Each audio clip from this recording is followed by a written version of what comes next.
Hello and welcome back to the Reapers. Real quick one. Just working our way through our list of fan requested videos. This one is on ECM, electronic countermeasures. So, you'll notice when we're flying into combat with our modern 4th gen jets, that is like the F-15 and the Flanker and the Fulcrum and the Mirage, at some point we'll say music on or music off. What does that mean? That means we're turning our ECM on, our electric countermeasures on. This is well, we don't really know what it is, to be honest. I suppose it's still pretty much classified, but it is a suite of electronics within the aircraft. Well, in fact, that's not technically correct. Some aircraft have it within them. Some, like the Flanker, have it as an external pod that you can bring or you cannot bring.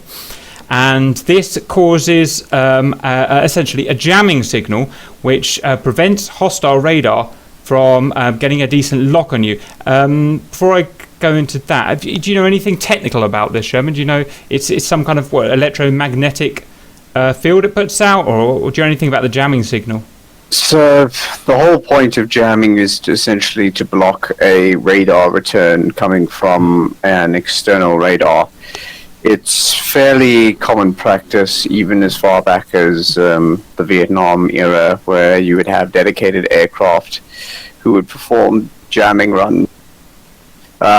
So essentially what happens is an aircraft either dedicated entirely to the role, such as the Growlers, like the EA6 Growler or the modern F-18G Growler, I think it is, are purpose-built with jamming equipment in the cockpits or attached to the pylons. They fly out with a formation of aircraft, and when they pick up search or tracking radar signals, they will analyze which signals are coming in and will promptly send out basically a spectrum of radio frequencies. The idea is essentially to block the returning radar signal or to give false information to the radar, so as to either flood it with information and prevent them from getting a clear picture, or to prevent accurate guidance of weapon systems. Cool, okay. I didn't know that much, but that's very good. Okay, so you can have a dedicated machine like a Growler or something, or you can have a smaller version on your actual aircraft. It's interesting. Okay, yes. and so I'm going to answer now more what it means for the pilot flying. So if I'm flying in an F-15 and I attack a target that's not using ECM, then I will see that target from roughly, depends on its aspect and its speed and its height and all this, but I can see it from about 80 miles away on my radar, and I can lock it up at about 50, maybe sometimes 60 miles, depending on its aspect and its size. And then I can start shooting missiles as soon as I like. Basically, I could shoot missiles at 50, 60 miles if I wanted. Obviously, there's not much point, but I could. It could track. It could get a lock. It could get enough concise energy lock on it. And I can fire. I can do everything I want, basically. And I know exactly where that hostile is all the time. Fire whenever I want. All the information I want. That's great. Now, let's play that scenario through where that hostile is now a Flanker or something. It's got its ECM pods on, and it's doing its music hot. It's using its ECM. Well, for a start, I will technically be able to see it at high range, but actually even a higher range than one without ECM. But all I see, as if you remember from the videos, if we look down at our videos that we've done, if we look down at our radar panel, rather than a lovely dot or a lovely dash that shows the hostile that I can get information from and lock up, all it shows is a big ladder of contacts, and that's showing that it's a jamming signal. So we know something's there, we know it's emitting energy, but we can't get any information from it. We can't tell how far away it is, how high it is, how fast it's going, what it is, which direction. We can't get any information. We just know some energy is coming from over there. And the only way of getting through that ECM is to what we call burn through, and that means that we need to get close enough to that target, at which point we can burn through that signal and then start to get a lock on the target and actually get realistic information. So as an example, we'll see this guy from 100 miles away with his ECM on, but we can't get any information, so we don't know what the hell it is, and we have to fly towards it, hoping that it is a bad guy, and we won't be able to get any actual radar information until we've burnt through, which could be as low as kind of 20 miles, which is essentially right on, for a modern fight, that's right on top of someone. At which point we'll be close enough for our radar to burn through its ECM and actually figure out what it is and start targeting it. I can then get a lock and then start firing missiles. So you can see in the difference in the example there, just a one-on-one, the difference it makes if you're using music or not. And it can work well, and it can work for good, and it can also work for bad, because when you've got when you're emitting an ECM, there is no IFF anymore. Essentially, in DCS, you can't tell whether the guy who's jamming with ECM is a friendly or a foe. So it can cause a lot of confusion and even friendly fire. I've been shot down when I've been jamming before. So it's something you have to take particular care in. So we've been talking about one-on-one so far. You can also use jamming as a group. In a group, you can send out a group of 4 F-15s, spread them by 5 miles, put their jammers on, and it creates basically a wall of electromagnetism, a wall of jamming.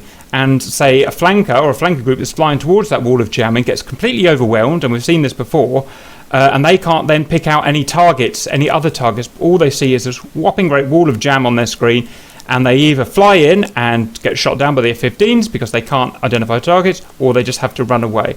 So there's 2 ways in which you can actually use the jamming and how they work, at least in DCS. How well they're actually modelled in DCS, no one knows. I suppose real ECM jamming is all classified still, but we just have to take it for granted, don't we?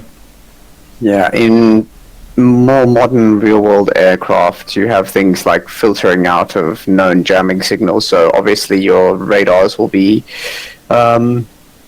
tuned so that you can filter out your own ECM aircraft's information. But if you know what the enemy's approximate ECM frequencies are, then you can try and filter that out too. It must be a real arms race in real life.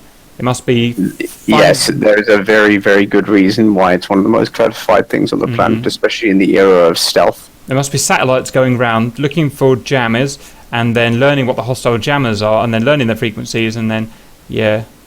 Well, that and constant ELINT flights. ELINT, what's ELINT?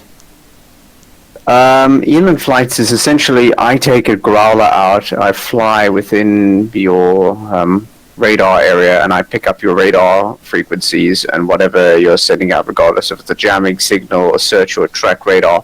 I basically just fly in there and I record all the information I'm getting from your weapon systems. I come back and I have the experts analyze what I was recording. Awesome, cool. Okay, well, this has been pretty awesome actually. I'm glad we talked about this. Anything to add before we shut down? In the F-15 in DCS, the AIM-120 AMRAAM has something known as HOJ, or Home on Jam. If you can lock onto the jamming signal, you can track its relative direction. You won't be able to get its range until you burn through, but the advantage for the AMRAAM, in theory, is that it will seek itself in the passive tracking stage of flight towards the jam. So you don't necessarily have to hold the lock yourself, and it will increase the accuracy of that stage of flight. Right. So however, I have been told that it is not very effective in DCS, and you're better off just doing your standard practice with the AMRAAM anyway. Saying that, I have been shot down by a home on jam before. I've never used a home on jam myself because I find it very difficult to use. So the way you'd use a home on jam is you'd see a hostile who's jamming, so you've got no information about what he is, even if it's a friend or foe. You don't know how far away he is, you don't know how far he is, so you can't make any logical assessment about whether to fire the missile or not. So what you do, if you saw a hostile, you would then speak to your AWACS controller, and you would say, okay, declare this target that's at a particular azimuth, and you would say, is it friend or foe, how far away it is, and what's its aspect. And the AWACS will be able to burn through that jam because it's got a much more powerful radar than the one on my particular fighter aeroplane. It will be able to burn through that jam, and it'll be able to give me information, and it will say, yes, actually, that guy who's jamming is a hostile, and actually he is within firing range, so you can take a shot. And then I can fire, so I can't actually lock on to that jamming hostile per se until I've burnt through, but I can fire a homing on jam AMRAAM, and that AMRAAM will just fly towards that jamming signal, and if you correspond that with the AWACS call, you can technically get its range and shoot a target down. I've never managed it myself, but like Sherman said, So that's pretty cool. So you couldn't fire, for instance, a Fox 1, we don't think. Fox 1 requires a constant signal from the mothership. Right, so you couldn't fire a Fox 1 because that requires a proper lock, basically. I guess an STT lock, which you can't get on a jam. Cool. That was interesting. Anything else? Just be glad that we're playing DCS and not Falcon 4, where IFF is in the thing, and so you're constantly declaring with the AWACS. Yeah, no, sod that. I want nice, easy IFF on DCS. Otherwise, there'd be even more. It's especially great when he comes back with contact is a bogey. And then you shoot your friend down. Roger. Pretty much. Cool. All right, we'll wrap it up there. I hope we've answered your questions. That's the most we can answer that. I'm sure people on the internet know more than us. Feel happy to comment, and we'll all learn from it. Until then, we'll see you later.